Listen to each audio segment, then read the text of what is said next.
আসসালামু আলাইকুম। আমি professor doctor Mohammad Zafrullah YouTube স্বাস্থ্য কথা চ্যানেল থেকে বলছি। এইচএমপিভি ভাইরাস সম্বন্ধে আমরা আগের ব্লগে বলেছি, এই ব্লগেও আমরা এর আপডেট সম্বন্ধে আপনাদেরকে জানাতে চাই। গতকাল 12ই জানুয়ারি 2025-এ একজন মহিলার শ্বাসতন্ত্র থেকে এইচএমপিভি ভাইরাসটা আইসোলেট করা হয়েছে বাংলাদেশে আইডিসিআরে, এবং তিনি শ্বাসকষ্টে ভুগছিলেন এবং তার এইচএমপিভি ভাইরাস ছাড়াও ক্লেবশিলা নিউমোনি দিয়ে তিনি আক্রান্ত ছিলেন। এখন এটাকে এইচএমপিভি ভাইরাস দিয়ে উনি শ্বাসকষ্ট হয়েছে নাকি ক্লেবশিলা নিউমোনি দিয়ে শ্বাসকষ্ট হয়েছে, এটা আমাদের দেখতে হবে। ওনাকে ভর্তি করা হয়েছে আইডিএইচ অর্থাৎ ইনফেকশাস ডিজিজ হসপিটালে। তবে তার ইতিহাসে বোঝা যায় তার এই এইচএমপিভি ভাইরাসটা আসার কোনো পরিষ্কার কোনো রুট পাওয়া যায় না, কারণ তিনি বিদেশেও যান নাই। তার স্বামী যদিও বিদেশে থাকেন, কিন্তু বিদেশ থেকে তিনি আসেননি এবং তিনি পেশায় গৃহিণী, এবং তার এই শ্বাসকষ্টের জন্য তিনি অন্য একটি হাসপাতালে ভর্তি ছিলেন। যাই হোক, এটা যখন এই এইচএমপিভি ভাইরাস থেকে শ্বাসতন্ত্র থেকে এটাকে পাওয়া গেল, তখন ওনাকে ইনফেকশাস ডিজিজ হসপিটালে ভর্তি করা হয়েছে এবং ওনার চিকিৎসা চলছে। উনি ভালোর দিকে, তেমন কোনো চিন্তার কিছু নেই। এবং সিঙ্গাপুরেও 2024 সালে এইচএমপিভি ভাইরাসের আউটব্রেক হয়েছিল, কিন্তু তারা এটা সম্বন্ধে তখন সতর্কতা করেছিলেন যে আপনারা মাস্ক পরুন এবং সেই সাথে হাত ধুন বারবার। এবারও তারা 2025-এ বলেছেন যে এইচএমপিভি ভাইরাসের আউটব্রেক হতে পারে, তবে আপনারা মাস্ক পরে জনাকীর্ণ এলাকায় গেলে সেখানে আপনারা মাস্ক পরে থাকবেন এবং বারবার হাত ধুবেন।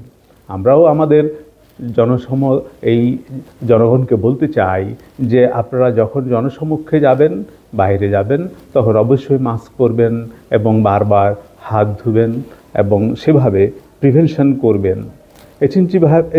এইচএমপিভি ভাইরাস আমরা জানি যে এটা কীভাবে ট্রান্সমিশন হয়। আমরা আগেই বলেছি, এটা মানুষ থেকে মানুষের মধ্যে সংক্রমণ হয় সংস্পর্শের মাধ্যমে, অথবা কারো হাঁচি কাশির মাধ্যমে, অথবা কফের মাধ্যমে এটা ট্রান্সমিশন হয়, এবং শীতের সময় এটা বেশি দেখা যায়। এটার সিমটমগুলো আমরা আগে বলেছি, এবারও তাই একই কথা বলছি।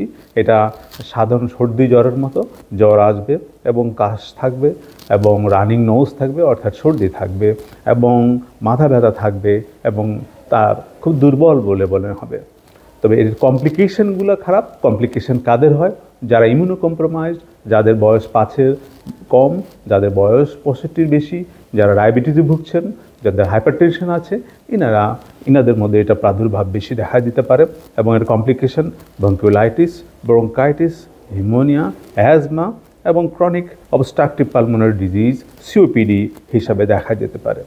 তাহলে আমরা এটাকে ডায়াগনোসিস কীভাবে করব? আমরা আগেই বলেছি, এটা আমরা ডায়াগনোসিস পিসিআরের মাধ্যমে, এবং যে রুগীটি বাংলাদেশে গতকাল অর্থাৎ 12ই জানুয়ারি 2025-এ যেটাকে আইসোলেট করা হলো, সেটাও পিসিআরের মাধ্যমে আইডিসিআরে করা হয়েছে।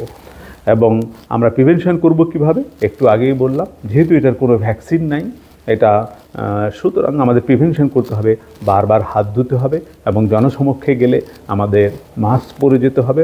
এবং এইভাবে আমরা হাত ধুয়ে এবং নিজেদেরকে বাঁচিয়ে রাখবো এবং মাস্ক পরে নিজেদেরকে বাঁচিয়ে রাখবো। এটা এইচএমপিভি ভাইরাস নিয়ে আতঙ্কিত হওয়ার কিছু নেই, এবং এইভাবে আমরা সুস্থ থাকব। আপনারা সুস্থ থাকুন এবং ভালো থাকুন, এই আশাবাদ ব্যক্ত করে আজকে এখানে শেষ করছি। সকলকে ধন্যবাদ। আমার চ্যানেলকে সাবস্ক্রাইব করুন, দেখুন এবং লাইক দিন। আসসালামু আলাইকুম।